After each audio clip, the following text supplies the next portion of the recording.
નમસ્કાર, રાજકોટ ન્યૂઝ 24 માં આપનું સ્વાગત છે। આજના મુખ્ય સમાચાર। સેબીએ 221 સંસ્થાઓ પર સિક્યોરિટી ફ્રોડ મામલામાં લગાવ્યો પ્રતિબંધ। 7 વર્ષ સુધી શેર બજાર કે ટ્રેડિંગમાં નહીં કરી શકાય એન્ટ્રી।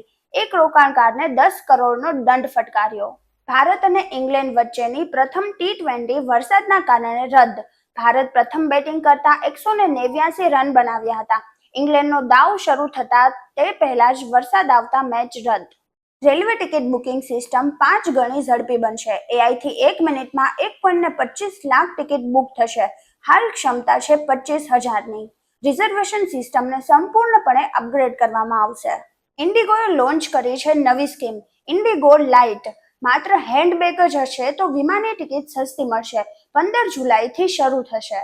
IPS અનુપમસિંહ ગેહલોત બન્યા અમદાવાદના નવા પોલીસ કમિશનર। અમદાવાદ, સુરત, વડોદરા અને રાજકોટમાં CP તરીકે સેવા આપનારા રાજ્યના પ્રથમ IPS અધિકારી બન્યા।